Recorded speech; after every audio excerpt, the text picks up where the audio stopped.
જય સચ્ચિદાનંદ દીપકભાઈ. ક્યાંથી બોલે છે? છેક પાછળ કેતન. હા હા બોલો. આપણે જુદાપણાની જાગૃતિ માટે પૂછવું હતું. પૂછો ને. આપણે એનું એક સ્ટેપ છે, આપણે આપણી જોડે વાત કરવી. પણ ઘણી વખત એવું લાગે છે પેલો દલા તરવાડીને તો કરતો લૌકી રીંગણા બેચા લો 10-12, એટલે ખબર કઈથી પડે આપણને કે આપણે ખરેખર વાત કરી રહ્યા છીએ કે આ એક્ટિંગ ચાલે છે? ના, નિષ્પક્ષપાતીપણે જો હોય ને બધી ખબર પડે. આ બુદ્ધિ પણ કરી શકે અને પ્રજ્ઞા પણ કરી શકે. પણ આપણી દ્રષ્ટિ હોય કે આનું એન્ડ રિઝલ્ટ મોક્ષ તરફ છે, રિલેટિવ તરફ છે, ટેમ્પરરી હેપીનેસ તરફ છે કે મુક્તિ તરફ છે, આજ્ઞા તરફ છે, એ થોડું સ્ટડી કરવું પડે આપણે. હજુ સ્ટડી ના કરતા ફાવતું હોય તો એનું પરિણામ આપણને આનંદ વધ્યો કે ઘટ્યો? વધ્યો. વધ્યો તો આપણે સાચે રસ્તે છીએ. ભોગવટ આવતા હોય તો સમજો કે આપણે એ ટેસ્ટિંગમાં લેવાનું. ટેસ્ટિંગ એટલે શું? એક પરિણામ ઉપરથી ટેસ્ટિંગ ના કહેવાય. પછી મેં કોન્સ્ટન્ટ ચેક કરવું પડે કે હો શું બન્યું, શું બન્યું, શું બન્યું. એટલે બે રીતે છે. એક બાજુ વાતોચીતો કરીએ છીએ અને બીજી બાજુ સૂક્ષ્મમાં જાગૃતિ જોઈએ છે પરિણામ કઈ તરફ વધ્યું.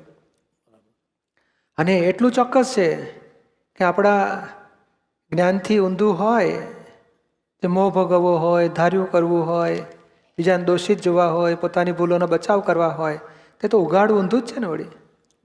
અને એ પક્ષમાં જો આવતું હોય ને તો સમજવું કે આ ઊંધે રસ્તે જાય છે. મન કા ચલતા તન ચલે. મન બોલે છે ને બુદ્ધિ એનો બચાવ કરીને. કારણ વકીલ હોય છે ને, પોતે આરોપી, પોતે વકીલ ને પોતે જજ, પોતાનું બચાવ કરી નાખે.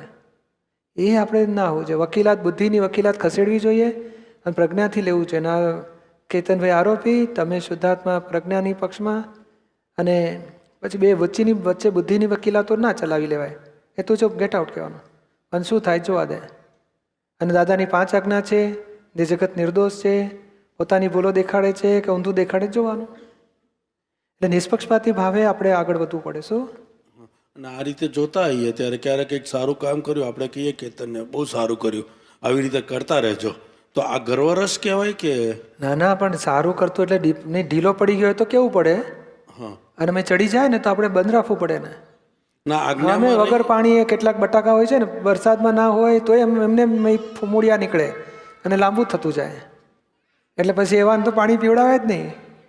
પાણી પીવડાવે તો શું થાય? મોટું થાય. બરાબર. એટલે અમુક એવું ધ્યાન રાખવું પડે કે ભાઈ કઈ જગ્યાએ આપણે કેવું તમે સારું કર્યું છે. એ ડિપ્રેસ થતો હોય તો જરૂર કહેવાય. અને નહીં તો પછી નોર્મલ કે ના ફાઇલો નિકાલ કર્યો, બહુ સારું કર્યું એમ કહેવાનું. સારું કર્યું નહીં કહેવાનું, ફાઇલો સારી રીતે નહીં. અને શું કહેવાનું? તે દાડે પેલું ચૂકી કેમ ગયા હતા, લોચા મારો છો, એવું ના કરશો. હા, આવું સરસ કરજો, બેલેન્સ રહે. નહીં તો આ તો ચગી જતા વાર કેટલી લાગે. જય સચ્ચિદાનંદ. સમજાયું ને? હા. એટલે આપણી ભાષા એવી હોવી જોઈએ કે ભાઈ 2 મિનિટ પોઝિટિવ બોલો અને 2 મિનિટ થોડું ખખડાવો કે આટલી બધી ભૂલો કરી આ બાજુ, શોભે નહીં આપણને. હા આ બરોબર તમે. એટલે કરેક્ટને કરેક્ટ પણ કહો, ઇનકરેક્ટને પણ બતાડો, તો પ્રકૃતિ બેલેન્સ, અહંકાર બેલેન્સમાં રહેશે, બુદ્ધિ બેલેન્સમાં રહેશે. નહીં તો ચગી જતા વાર જ કેટલી, આમે ચડેલું જ હોય. રાહુલ ભટ્ટ તમારું કે એ જે ગ્રંથિ ફૂટે તેને ડિસ્ચાર્જ કહેવાય કે તે વર્તનમાં આવે તેને જ ડિસ્ચાર્જ કહેવાય? વર્તનમાં ન આવવા દેવું તે વ્યવસ્થિતનો ભાગ કહેવાય? પેલા ગ્રંથિ ફૂટે એ ડિસ્ચાર્જ જ કહેવાય. ગ્રંથિ ફૂટ્યા પછી શું થાય છે એ રહસ્ય જાણવા જેવું છે. તે પેલી બુદ્ધિ વાંચે છે, પછી ખુશ થાય છે કે આ તો સારી વાત છે. પછી અહંકારને પાસન થાય છે. પછી અહંકાર કૂદીને પોતાનું સ્થાન છોડીને તન્મયાકાર થવા જાય છે. એ પોતાનું સ્થાન છોડ્યું ને એ વ્યવસ્થિતનો ભાગ નથી, એ પોતાની કચાશ છે. એટલે એક એક્ઝામ્પલ આપીને સમજાવો. કારણ કે હું એવી રીતે કમ્પેર કરતો હતો કે મેં પેલા જ્ઞાન લીધું એ પેલા મારે જમવામાં કાયમ કશાય થતા હતા, પણ પછી જ્ઞાન પછી વ્યવસ્થિત આપણે આપણું ખાવાનું ભેગું કરે છે, એટલે અંદર ઊંચું નીચું થાય ખરું. એટલે એ ગ્રંથિ ફૂટી અથવા તો એ ડિસ્ચાર્જ આવ્યું એ વખતનો વ્યવસ્થિત પ્રમાણે. પછી આપણે જ્ઞાને કરીને વર્તનમાં ના આવ્યું તો એ જો વર્તનમાં આવી ગયો તોય ડિસ્ચાર્જ હતું, અને અંદર ખાલી ફૂટ્યું ને જોઈ લીધું એ પણ ડિસ્ચાર્જ એ ડિસ્ચાર્જ છે. વર્તનમાં આવે તોય ડિસ્ચાર્જ છે ખરું. વર્તનમાં પેલો ડિસ્ચાર્જ અહંકાર ભળીને, એટલે ગાંઠ મોટી છે ખાવાની, અને પેલો અહંકાર ભળી પણ જાય છે અને પછી વર્તનમાં આવી જાય છે. અને આપણે પછી જાણીએ ને પછી પ્રતિક્રમણ કરાવીએ અહંકાર પાસે કે શું કામ ખાવાનો મોહ રાખો છો, પ્રતિક્રમણ કરો. અને ખાવાના પ્રતિક્રમણ નહીં કરવાના, બનાવનારના પ્રતિક્રમણ કરવાના. શું? બરોબર. ખાવાનું વિચારો શું કરે છે આપણને. અને બોલો જે ના ભાવતું હોય ને આપણે તપાસ કરવાની કે રાહુલના મોઢામાં પેઠા પછી નીકળ્યું કે ના નીકળ્યું એ તો મેં સમાઈ ગયું હોય. એટલે આ ખોટું મનની જ ગાંઠો છે બધી, સમજાય. દેહને વાંધો નથી, એ તો ખાઈ શકે છે. આ મન કચકચ કરે છે, માટે મનની પાછળ પેલો અહંકારનો અભિપ્રાય છે બુદ્ધિના. એટલે આપણે અભિપ્રાય એ ખાતા જવાનું. ધારો કે ના ભાવતો હોય ને, બહુ મીઠું છે, બહુ સરસ છે, એટલું ભાવ્યું, મને ઘણું ભાવ્યું બોલતા, એટલે મહિને મહી બોલવાનું, તે ઉતર્યા કરે અંદર. અને આઈસ્ક્રીમ જેવી વસ્તુનો જે મોં છોડવો હોય ને તો ખાતા જવાનું કે ખાસ મજા ના આવી, આમાં કંઈ સુખ જ નથી, ખાવા જેવી વસ્તુ જ નથી, આ તો સંભાળ નિકાલ કરવા જાય, આમાં કંઈ મજા જ નથી. એમ આખું મોઢામાં ખાતો જાય, મન ખુશ થતું જાય, ભાવ્યું વધારે લેવું છે. ત્યારે આપણે આ બોલવું, આ વિજ્ઞાન છે. એટલે પ્રકૃતિને નિકાલ કરવા માટે આવું વિજ્ઞાન ગોઠવીશું. જેમ પેલા પંખાને ઊભો રાખવા માટે રેગ્યુલેટર ફેરવીએ ને તો પેલો પંખો ઊભો રહે. એટલે પ્રકૃતિને સંભાવે નિકાલ કરવા માટે આવું વિજ્ઞાન ગોઠવવું પડે. જેમ પેલા કેતનભાઈ કીધું ને, સારું કરે બહુ સારું કર્યું, બહુ સારું, પ્રકૃતિ ચડે. એટલે કહું તે દાડે પેલો લોચો નહોતો માર્યો, આવું દર વખતે કરો તો કેટલું સારું કહેવાય. એટલે પેલું બેલેન્સમાં રહે, સમજાય ને.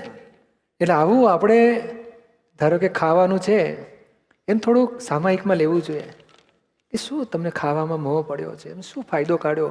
2.5 ઇંચની જીભમાં માલ મૂક્યો, પછી કંઈ આગળ સ્વાદ મળે છે? અને કદાચ પાછી મહીથી બહાર કાઢીને ચેક કરીએ કે હા હા રૂપાળી વસ્તુ શું શું ખાયું, અને બીજે દાડે એનું શું થવાનું છે ડિસ્ચાર્જમાં, શું મોહી પડ્યા છે ખાવામાં. બનાવનાર ઉપર મોહ ચડે તો આપણે સમજીએ કે કંઈક જીવતા ઉપર મોહ, અને ખાવા ઉપર મોહ.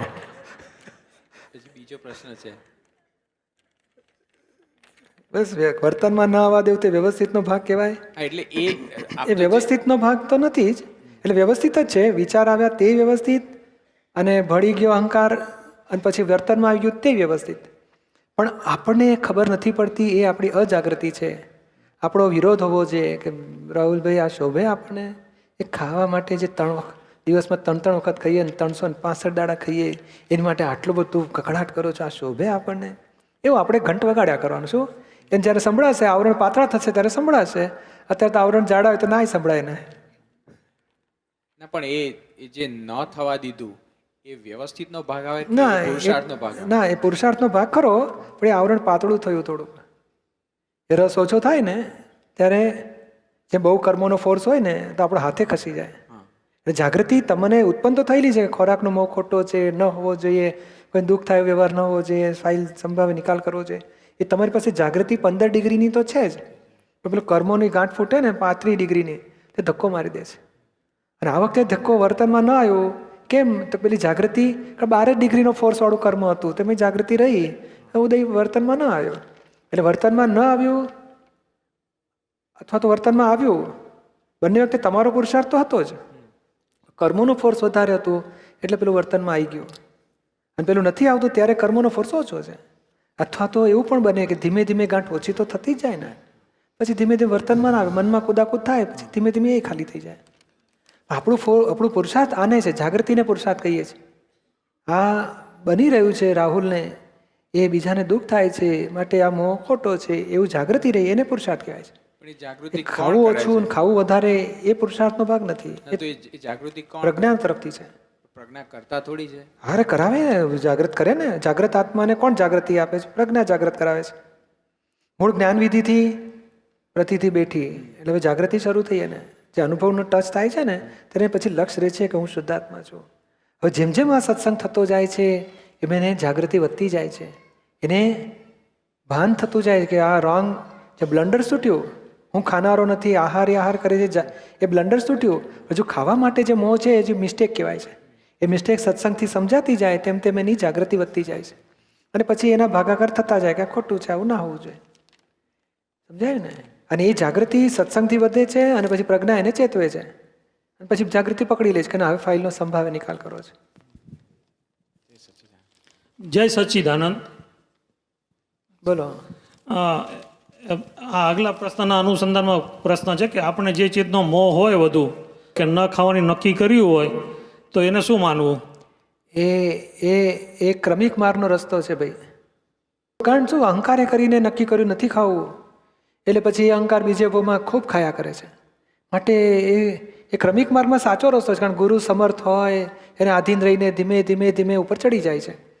આપણી માટે જુદો રસ્તો છે. જો આ જ્ઞાન લીધું હોય તમે તો તમે સંભાવે નિકાલ કરો. અને બહુ મોહ છે તો મોહ, શું નામ તમારું? દિનેશ.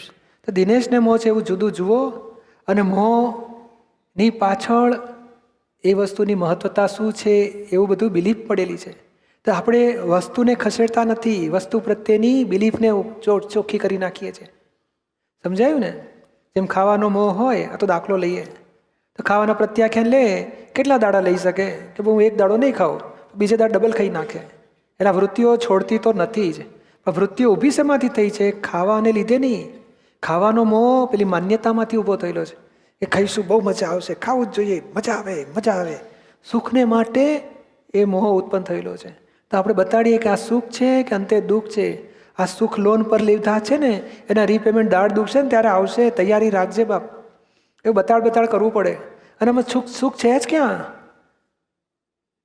આ ભાવતી વસ્તુ માટે તમને એક સરસ સેમ્પલ, તમારે સંતોષ થાય એની માટેની વૃત્તિની વાત કરું. આપણે ગુલાબજાંબુ ભાવતા હોય ને, તો જીભ ઉપર, એટલે કેટલા ગુલાબજાંબુ ખાઈએ ને એનાથી સંતોષ એવું નથી, પણ જીભ પર કેટલો ટકે છે ને એટલી વાર સંતોષ થાય છે ને. એની 30 સેકન્ડ ટકે ને એટલે વૃત્તિએ સંતોષ થઈ જાય. તો આપણે એટલા ઝડપથી ખાતા હોય છે કે 3 સેકન્ડમાં એક ઉતારી દઈએ. એવા 10 ખાઈ જાય ને ત્યારે સંતોષ થાય. તો બીજો આ ગણિત એવું મૂકવાનું કે એક ગુલાબજાંબુના 11 ટુકડા કરવાના, ભલે 5 ટુકડા કરો, પણ એક જીભ પર 10-12 સેકન્ડ 15 સેકન્ડ સુધી મમરાવાનું, પછી ફરી બીજો ટુકડો મૂકવાનો, પછી મમરાવાનો. બોલો, એક ગુલાબજાંબુ પોણું ખાશો ને ત્યારે ધરાઈ જશો. એને ક્વોન્ટિટીની જરૂર નથી, ટાઈમ ફેક્ટર સંતોષ વૃત્તિને થાય છે. સમજાય ને? અને ધીમે ધીમે ચાવી ચાવી ચાવી ચાવી ચાવી ચાવી ચાવી ચાવી ખાશો ને તો હોજરીને પચાવવામાં તકલીફ નહીં પડે. આ ચાવતા નથી એટલે પેલી પચાવવામાં તકલીફ પડે પછી. અને વૃત્તિઓ તો અધૂરી જ રહી, અસંતોષ. એને તો પહેલાં જ જોતા નહીં શકતા, હું તો 15 ખાઈ શકીશ બસ, અને પેલા ફ્રીજમાં મૂકી રાખજો, કાલે ખાઈશ પાછો. એટલું બધું મોહ ચડી બેસે છે. હવે મોહને કાપતા નથી, એનો રસ્તો બદલીએ છીએ આપણે. એને બતાડીએ આમાં શું હિતકારી, શું અહિતકારી, એના પરિણામ શું સુખી થયા. આપણે આટલા વર્ષો ખાધું, કઈ દાડે સુખી થયા આપણે? જો સુખી થયા હોત તો વૃત્તિ પાછી માગત નહીં. આ તો માગ્યા જ કરે છે, માટે રસ્તો ખોટો છે. માટે સુખે નથી, આમાં સુખનું સાધને નથી.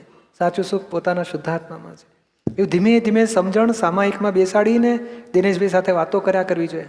દાદાએ એટલી બધી સરસ ચાવીઓ બતાડી છે કે એ જો તમે વાતો કરો ને, ધીમે ધીમે મોહ નિકાલ થતો જાય અને તમે છૂટી જાઓ. હવે દિનેશભાઈને ખાવાનું આપણે સ્ટોપ કરતા નથી, અહંકારની જે બિલીફ છે ને એ ચેન્જ કરીએ છીએ. એટલે ઘણા થાય ખાવાનું છૂટી જશે તો ના, ખાજો નિરાતે. એ બહાર ખાવા તો બહાર ખાજો, જે દાડે બહાર ખાતા ને તે દાડે બીજું જમવાનું બંધ રાખજો. શું? પણ અંદર ખાને અહંકારની બિલીફ ચેન્જ કરીએ છીએ કે આમાં બોલતો જા ને ખાતો જા, ખાવા જેવું નથી, પીવા જેવું નથી, સુખી થવા જેવું નથી આમાં. અને બોલાવતા જવાનું, પેલાને ખવડાવતા જવાનું. દેખાશે અહંકાર આહારી, એની માન્યતા ફેરવતો જશે ને આપણે જાગૃતિ રાખવાની. બોલો, આપણું વિજ્ઞાન આવું ગોઠવાનું કે છે. સમજાય છે ને? જય સચિદાનંદ. જય સચિદાનંદ. જય સચ્ચિદાનંદ. આ પ્રશ્નના અનુસંધાનમાં પ્રશ્ન છે. ઘણીવાર આપણે સેવાકીય કાર્ય કરતા હોઈએ છીએ તો સારું કાર્ય થયા પછી આપણે ઇમોશનલ થઈ જતા હોઈએ છીએ. ઘણી વખત દાદા સમક્ષ બેઠા હોય ત્યારે પણ આપણે ધ્યાન કરતા હોય ત્યારે પણ આપણે ઇમોશનલ થઈ જતા હોઈએ. તો આને શું સમજવું આપણે? મોહ સમજવો, અહંકાર સમજવો કે કંઈ વ્યવસ્થિત સમજવું? હા, પણ એટલે કઈ બાબતમાં સારું કામ? એટલે સપોઝ સેવાકીય કાર્ય કર્યું છે દાદા ભગવાનનું કે પ્રવૃત્તિમાં સારી રીતે સફળ થયા તો આપણને ઇમોશનલ બની જવાય ઘણી વખત વાત કરતાં કરતાં. એટલે એ શું થાય છે, સારું કાર્ય કર્યું ત્યાં સુધી ઇમોશનલ નથી હોતા. નહીં. એ સફળ થયું એ ખબર પડે ને પછી ઇમોશનલ થાય છે. યા એ સાથી પેલા અહંકાર પછી ખુશ થઈ જાય છે કે મારું કામ. એટલે આમાં શું, બુદ્ધિ ને અહંકાર બે છે. એ કામનું પરિણામ છે ને પેલી બુદ્ધિ શોધતી જ હોય છે. પછી શું થયું, બધાને માફક આવ્યું ને, કોઈ તકલીફ પડી નથી ને, આખો પ્રોગ્રામ સારો ગયો ને, તો કે હા બહુ સારો ગયો. હા, પછી પોતે ટેક ઓવર કરે કે આપણે ગોઠવેલું, અને પછી ઇમોશનલ થાય. તે વખતે જો રાખીએ ને ભાઈ ત્યાં કર્યું તું કે આ બધાએ હતા, તો પછી ઇમોશનલ પણ ઘટતું જાય. એ ઇમોશનલ પણ એ ખરેખર શું ફાયદો? એ તો એક્સ્ટ્રા એક્ટિવિટી કરી નાખી તમે. હા, તમે કર્યા કરો ને, અને બીજી વખત સરસ ગોઠવો, અને એમાં ઓલ્ટન પૂછવું કઈ ખામી રહી ગઈ એ તપાસ કરો ને. એ તપાસ કરવા જતો જ નથી કે શું ખામી રહી ગઈ, એ તપાસ કરી. સારું થયું ને બધા ખુશ થઈ ગયા ને, તો પેલા 3 જણાને મુશ્કેલી પડી એ તપાસ કરવી જોઈતી હતી, અને બીજી વખત એવી મુશ્કેલી ના પડે એવી તૈયારી કરવી જોઈતી હતી. એ ખરું કહેવાય. એટલે આપણે પોતે પરીક્ષા લખે, પોતે માર્ક મૂકે અને ફર્સ્ટ નંબર લાવીને ખુશ થાય કે હું મારા 101%. એટલે એ તો કઈ રીત કહેવાય? કોકને સોંપવું છે ભાઈ તમે પરીક્ષામાં લખો આમાં કે આના માર્ક કેટલા મુકાય, તો કે નાપાસ કરવા જો, નહીં તો આપણે નાપાસ જ કરી દેવાનું. તો એ ખરે પોતાને પરીક્ષામાં પોતે નાપાસ થાય એ સાચી નિષ્પક્ષપાતી દ્રષ્ટિ કહેવાય. એ બાદ દેખાડું છે કે ભાઈ તું આટલું કહું છું સરસ થયું, પણ પેલી બે ખામી રહી ગઈ એ તો થઈ ને, પેલા દુઃખ બૂમ તો પડી ને પેલાની. તો આ બુદ્ધિને આવું બતાડીએ ને તો પેલું ઇમોશનલ પણ ઘટે અને એની શક્તિ વધે છે કે ના બીજી વખત સરસ ગોઠવાય. આ તો એક દાખલો આપ્યો, સમજાય ને તમને? અને ઇમોશનલ પણ આવું વિજ્ઞાન છે.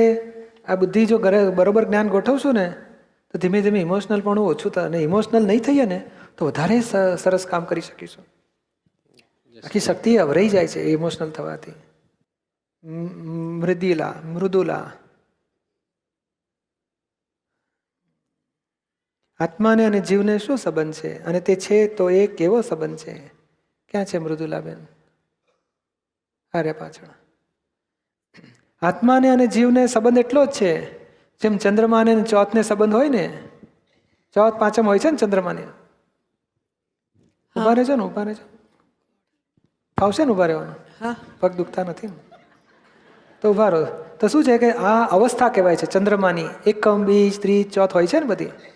એ રીતે જેમ સોનાની અવસ્થા હોય ને, બંગડી, વીંટી, ચેઇન, કુંડળ બધા.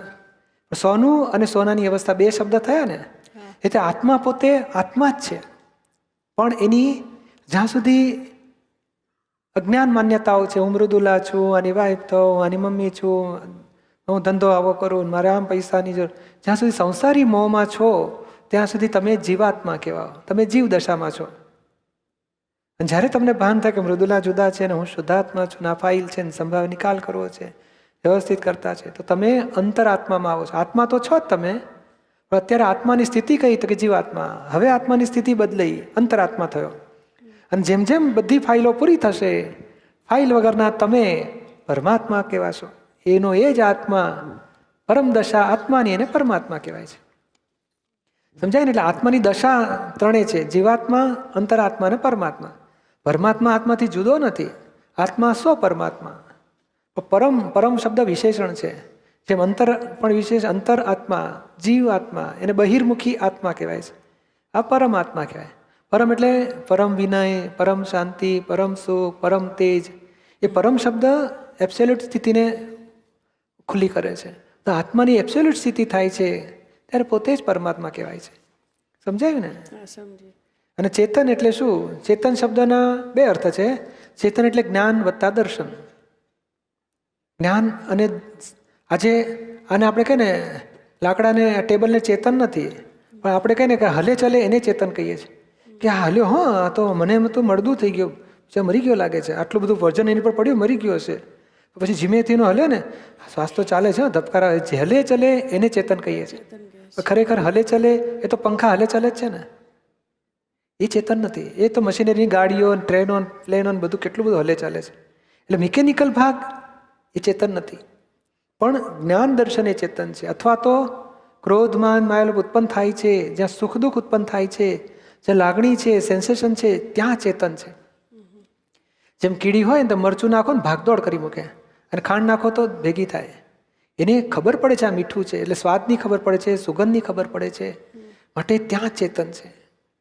અને મહીથી કીડીની ડેડ બોડી હોય ને, મરચું નાખો કશું હલે નહીં, હલતી ચલતી નથી, માટે ચેતન નથી એવું નહીં, એને ખબર પડતી નથી. જેમ ઇન્જેક્શન અનકોન્શિયસ કરી દીધો એનેસ્થેશિયાનો, તોય હલે ચલે નહીં, તોય ચેતન છે મય. એટલે ચેતન એટલે જ્ઞાન દર્શન. હવે શુદ્ધ ચેતન એટલે આત્મા, અને મિશ્ર ચેતન એટલે જીવાત્મા. આ જીવ કહ્યું ને, જીવ એટલે શું? મિશ્ર ચેતન કહેવાય. અને દેહ એટલે નિશ્ચેતન ચેતન. એટલે ચેતન ચાર્જ થઈને પછી અત્યારે ડિસ્ચાર્જ થાય છે, એને નિશ્ચેતન ચેતન કહેવાય છે. આમ કહે ને, સરસ ચા બનાવે, નાસ્તા બનાવે, ઘર જોબ કરે, નોકરી કરે, છોકરા ઉછેરે. આમ તો ને આ બિલાડી છોકરા ઉછેરે છે ને, તો કે એનો કંઈ આત્મામાં પેઠો? તો કે ના, એનું ચાર્જ થયેલું ડિસ્ચાર્જ થાય છે. સહજ ક્રિયા એ નિશ્ચેતન ચેતન કહેવાય. અને એને માનતો હતો કે હું જ કર્યું, મેં છોકરાને જન્મ આપ્યો, મેં મોટા કર્યા, મેં પરણાવ્યા, તો કે હું કરું છું એ મિશ્ર ચેતન. અને હું કરું છું અને હું જુદો પડે તો હું એ શુદ્ધ ચેતન છે, શુદ્ધ આત્મા. એટલે ચેતનનો બીજો અર્થ સેલ્ફ. હું શુદ્ધાત્મા છું, એ શુદ્ધ ચેતન કહેવાય. જ્ઞાન બદલાયું ને એટલે શુદ્ધ ચેતન. જય સચ્ચિદાનંદ. સમજાયું ને? ઉમાકાંત પટેલ, વ્યવસ્થિત અને શુદ્ધાત્માના ક્યાં છે ઉમાકાંતભાઈ? કે જે વ્યવસ્થિત અને શુદ્ધાત્માના રિલેશનમાં ફ્રી વિલનું સ્થાન ક્યાં છે? ફ્રી વિલ એટલે સંસારની વાતોમાં પૂછવા માંગો છો કે મુક્ત દશા અંદરની મુક્તિની વાત પૂછવા માંગો છો? એ ફ્રી વિલ એ અહંકારને હોય છે જ, અને વ્યવસ્થિતને તાબે નથી, એની અજ્ઞાનતાને તાબે છે. પોતે જે જ્ઞાન ધરાવે છે ને કે સંસાર આમ હોવો જોઈએ, આમ હોવો જોઈએ, આ સુખ કહેવાય, આમ શાંતિ થાય, આવી રીતે કમાવું જોઈએ, પૈસા આટલા ભેગા કરવા છે, એની માન્યતા, એની પાસે અજ્ઞાનનો સ્ટોક છે, એનેથી એવી માન્યતા છે. અને એ આત્માનું નથી પાછું, અને વ્યવસ્થિતને તાબે નથી. પણ એનું જે ડેવલપમેન્ટ થયેલું છે, જેમ કેટલાક માણસો પૈસા પડ્યા હોય ને ખાનગીમાં, અડે નહીં કે ચોરી ના કરાય, તે વખતે કોઈ એને બતાડતું નથી, પણ મહીથી એને થાય કે ના પૈસા કોકના પડેલા છે, મારે નથી લેવા, 10 લાખને આપી દેશે ને સાહેબ આ કોકના પડ્યા લાગે છે, આપી દેજો. તો એ એનું ડેવલપમેન્ટ છે, માટે અડતો નથી, ચોરી નથી કરતો. એ ડેવલપમેન્ટ એનું જ્ઞાન છે. એ જ્ઞાન અમુક કક્ષાએ આવ્યું. જેમ 7મા ધોરણનો વિદ્યાર્થી હોય ને તો પહેલા ધોરણમાં લખોટા રમતો હોય, 7મા ધોરણમાં લખોટા ના રમે, 1 1 2 3 એ પણ ના હોય, એને ગુણાકાર ભાગાકાર સમીકરણ વર્ગમૂળ એનું ડેવલપમેન્ટ બદલાયું ને એટલે એ 7મા ધોરણનો કહેવાય છે. અને એ માણસોમાં ખબર પડતી નથી. પણ માણસોમાં જો સ્ટડી કરો ને તો કે આ માણસ ચોરી નથી કરતો, એ જૂઠું નથી બોલતો, જૂઠું તો કદાચ બોલે પણ ચોરી નથી કરતો, વ્યભિચાર નથી કરતો, તો એ ડેવલપ થયો કહેવાય. એવું ડેવલપમેન્ટના આધારે એના ઊંધા કામો અટકી ગયા છે. એટલે ફ્રી વિલ ત્યાં છે કે ના મારે કોઈને દુઃખ આપવું નથી, તેનું ડેવલપમેન્ટ બતાડે છે. અને એ અહંકારની એ ડેવલપમેન્ટથી એ ઊંચી ગતિમાં જઈ શકે, અધોગતિમાં જઈ શકે. કંઈ નેગેટિવ થાય ને, કંઈ કુસંગ મગજ ભેગો થયો હોય ને, અલા મૂરખ માણસ અડ્યો ને, લઈ લે, ચાલો ચાલો ઉઠાઈ લઈએ આપણે. તો પછી એને કુસંગ પેલો ઉપાડાવડે કે લઈ લે ને, કોના બાપની દિવાળી, અને તો એ કોઈક ચોરી જવાનું તો આપણે લઈ ના લઈએ, ભગવાનના કામમાં વાપરીશું, પણ છેવટે આઈસ્ક્રીમ ખાઈ આવે. એટલે કુસંગ એને અધોગતિમાં લઈ જાય, એનું જ્ઞાન બગડી જાય ને અધોગતિમાં જતો રહે. હું શુદ્ધાત્મા છું, અકર્તા છું, અભક્તા છું, તો પછી બ્રહ્મચર્યનું મહત્વ કેમ? અભક્તા છું ક્યાંથી લઈ આવ્યા? એ તો આત્માનો ના, અભોક્તા પછી પેલા અકર્તા જ થયા છો, જો અભોક્તા નથી થયા તમે. એ ડિસ્ચાર્જ અહંકાર છે ભોક્તા પદનો, એને વાંધો નથી. એ ડિસ્ચાર્જ ભોગવા માટે તો જીવવું પડે ને. ના, પણ આત્માનું લક્ષણ તો અકર્તા અને અભોક્તા જ કહીએ છીએ. એ આત્મા તો ક્યાં ભોગવે છે? એ સદા બ્રહ્મચારી જ છે, એટલે મહત્વ રહેતું જ નથી બ્રહ્મચર્યનું. હા, જે વિકારી છે એને બ્રહ્મચારી બનાવવાનો છે. ના સમજાયું? ના, ફરી જે હું ઉમાકાંત છું એ વિકારી થયો છે, એટલે અહંકાર વિકારી થયો છે, એને બ્રહ્મચારી બનાવવાનો છે. આત્મા તો સદા બ્રહ્મચારી છે. એટલે એની પાસે જ્ઞાન છે, કોકનું પડાવી લેવું, કોકનું ભોગવી લેવું, કોકને મજા કરી આવવાની, એ ઊંધું જ્ઞાન છે. એટલે એને નવું જ્ઞાન લેવું પડે છે. ભાઈ કોઈને અડાય નહીં, કોઈની દ્રષ્ટિ બગાડાય નહીં, આ જોખમ છે, નરકે જતાંય ઠેકાણું નહીં પડે. એ જ્ઞાન કેમ લેવું પડે છે બ્રહ્મચર્યનું? કારણ વિકૃત થયો છે. જો સાહજિક હોત ને, સિંહ હોય ને આખી જિંદગીમાં 15 જ દાડા વિકારી, અને તે સિંહણ એની પાસે આવે, એને જવું ના પડે. અને આ તો આખો દાડો ખોળતો હોય, કોઈ જ દ્રષ્ટિ બગાડે ને, વિચાર બગાડે ને, ચિત્ત બગાડે ને, કેટલું બધું ઊંધું ચિતરતું હોય છે. માટે એને પાછા ફેરવવું પડે છે. બીજું કુદરતી જીવન હોત ને તો નોર્મલ વિષય હોત એને. નોર્મલ વિષયને પછી બ્રહ્મચર્ય શીખવાડવાની જરૂર એને હોય જ. 11.5 મહિના બ્રહ્મચારી હોય, બોલો. સિંહણો બધી બેચાર હોય ને તો જ વિચારે ના આવે ને ભોગવી લે. કોકની સિંહણ નહીં વિચાર ના આવે ભોગવી લેવાનો. અને આ તો આમ તો આખો દાડો ક્યાંથી મેળવી લેવું વિચારતો હોય. એટલે એને પાછા બ્રહ્મચર્યના પાઠ ભણવા પડે છે. સમજાય ને? અને દાદાએ બહુ સરસ વાતો આપી છે. સમજથી પ્રાપ્ત બ્રહ્મચર્ય. અને મહત્વ એટલે માટે છે કે આત્મા સદા બ્રહ્મચારી છે. જો રિલેટિવ બ્રહ્મચારી થશે તો જ અનુભવ ઉત્પન્ન થશે. એ તો આત્માનો અનુભવ પ્રતીતિમાંથી અનુભવમાં જવા માટે બ્રહ્મચર્ય અનિવાર્ય છે. પણ આજે ને આજે લાવશો એવું નથી કહેતા. સમજ આજે ને આજે લાવો. સમજ કર્યા કરશો, એનું ફળ તમને વર્તનમાં આવશે એક દાડો. કંટ્રોલ કરવાની વાત જ નથી. સમજથી બ્રહ્મચર્ય પ્રાપ્ત કરો એવું દાદા શીખવાડે છે. સમજમાં આવો પહેલાં, પછી વર્તન ઓટોમેટિક આવશે. સમજાય છે ને? એટલે બ્રહ્મચર્યનું બહુ મહત્વ છે. આત્માનું સ્પષ્ટ વેદન, જે અસ્પષ્ટ વેદન થયું છે આ જ્ઞાન મળવાથી, કૃપાથી, સ્પષ્ટ વેદન પુરુષાર્થથી થવું પડશે. સ્પષ્ટ વેદન થતાં વિષય ખલાસ થવો પડે. મન વચન કાયથી અખંડ શુદ્ધ બ્રહ્મચર્યમાં આવવું પડે. અને પ્લસ ક્રોધ માન માયા લોભ, એમાં લોભ હોય છે વિષય ભોગવવાનો. એ તો દેહને વિષય હોય ને એમાં જો લોભ ન હોય ને તો ગુનો નથી. કપટને લોભ ન હોય તો, લોભને કપટ છે અને માનને મજા આવે છે, અહંકારને. એટલે આ કષાયો જ વિષય ભોગવડાવે છે, આત્મા તો ભોગવતો જ નથી. અને કષાયો ખલાસ થયા અને વિષય ખલાસ થયો ડિસ્ચાર્જમાં પણ, ત્યારે આત્માનો સ્પષ્ટ અનુભવ ઉત્પન્ન થાય છે, અને સ્પષ્ટ વેદન કહેવાય. બહુ ઊંચી દશા કહેવાય છે.